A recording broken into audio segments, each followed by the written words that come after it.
November వచ్చిందంటే చాలు చలికి సంకేతం. ఋతుచక్రంలో చలికాలం ఒక ప్రధానమైన మలుపు. గజగజ వణికించే చలిని తన వెంట తీసుకొస్తుంది. సంవత్సరానికి ఒకసారి వచ్చే ఈ శీతాకాలం చల్లని వాతావరణంతో పాటు మన శరీరంలో కూడా అనేక మార్పులు చోటు చేసుకుంటాయి. ఈ శీతాకాలానికి చలికి తగిన విధంగా మనం సిద్ధం చేసుకోవాలి. మారిన సీజన్ కు అనుగుణంగా మన దుస్తులు మారాలి. చలి నుండి శరీరాన్ని కాపాడుకోవడం కోసం రక్షక కవచంగా స్వెట్టర్లు, కాళ్లకు సాక్సులు, చేతులకు గ్లౌజులు ఉపయోగిస్తాం. ఇలా దుస్తులు మారితేనే మనం మన దైనందిన జీవనాన్ని యథావిధిగా కొనసాగించగలుగుతాము. అయితే శరీరానికి బయట రక్షణ సరే, శరీర లోపల ఆరోగ్యం సంగతేంటి? కాలాన్ని బట్టి ఆహార నియమాలు కూడా పాటించాలి. అప్పుడే జీవక్రియ కూడా సక్రమంగా పనిచేస్తుంది.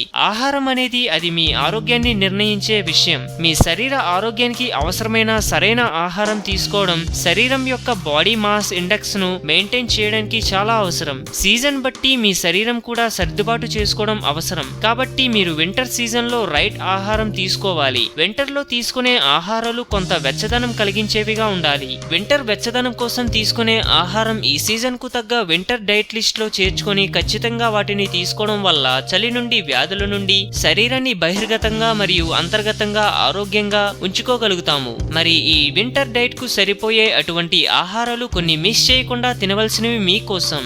అల్లం. శీతాకాలంలో తీసుకునే ఆహారాల్లో అల్లం కూడా సాధారణ ఆహార వస్తువు. దీన్ని పిల్లలు, పెద్దలు ఉపయోగించవచ్చు. అల్లంలో ఉండే వైద్యపరైన గుణగుణాల వల్ల శీతాకాలంలో ఎదురయ్యే సాధారణ జలుబు మరియు ఫ్లూ వంటి జబ్బులను ఎదుర్కొంటుంది. వింటర్ సీజన్ లో ఒక కప్పు జింజర్ టీ తీసుకోవడం వల్ల ఫ్యాటీ ఫుడ్స్ జీర్ణం అవడానికి సహాయపడతాయి మరియు అసిడిటీని నివారిస్తుంది. జలుబు మరియు దగ్గు నివారించడానికి అల్లం ఒక ఉత్తమ రెమెడీ. వింటర్ సీజన్ లో మీరు తయారు చేసే వంటకాల్లో కొద్దిగా అల్లం చేర్చడం వల్ల మీలో వ్యాధి నిరోధక శక్తిని పెంచవచ్చు.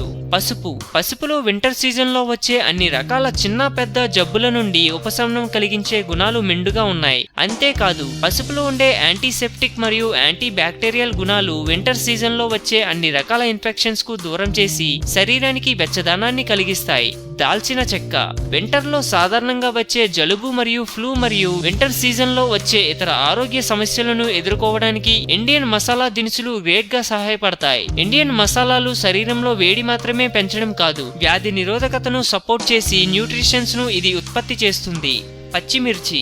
వింటర్ సీజన్ లో చలి ఎక్కువగా ఉంటుంది కాబట్టి చలికి మన శరీరాన్ని వెచ్చగా ఉంచుకోవడం చాలా అవసరం. బాడీ టెంపరేచర్ క్రమంగా ఉన్నప్పుడు ఎలాంటి జబ్బులు రావు. ముఖ్యంగా పచ్చిమిర్చిలో ఉండే క్యాప్సైసిన్ అనే కాంపౌండ్ శరీరానికి అవసరమయ్యే వెచ్చదనాన్ని అందిస్తుంది. చలికాలంలో చర్మం పగుళ్ళు, బర్నింగ్ సెన్సేషన్ నుండి ఉపశమనం కలిగించడానికి గ్రీన్ చిల్లీ గ్రేట్ గా సహాయపడుతుంది. యాలకులు. యాలకులు మరో ఇండియన్ మసాలా దినుసు. ఇది వంటకాలకు ఆరోమా వాసన అందివ్వడం మాత్రమే కాదు, శరీరంలో వేడి పుట్టిస్తుంది. ముఖ్యంగా వింటర్ సీజన్ లో ఎక్కువ సహాయపడుతుంది. ఇది ఆహారంలోనే కాదు, టీలో కూడా వేస్తుంటారు. మంచి ఆరోమా వాసనతో పాటు రుచి కూడా ఉంటుంది. జీలకర్ర. బాడీ హీట్ కలిగించడంలో జీలకర్ర ఒకటి. ఇది కూడా మరో ఇండియన్ పోపు దినుసు. శరీరంలో వేడిని ఉత్పత్తి చేసి బ్యాలెన్స్ చేస్తుంది, అలాగే జీర్ణ శక్తిని పెంచుతుంది. ధనియాలు.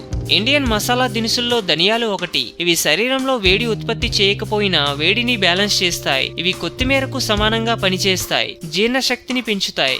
ఆరోగ్యమే మహాభాగ్యం అన్నారు పెద్దలు. సో మేము పెట్టే అప్డేట్స్ ని రోజు ఫాలో అవుతూ మీ ఆరోగ్యాన్ని కాపాడుకోండి. మీకేమైనా టిప్స్ తెలిస్తే కామెంట్ లో పోస్ట్ చేయండి. చివరగా సబ్స్క్రైబ్ చేయడం మాత్రం మర్చిపోకండి.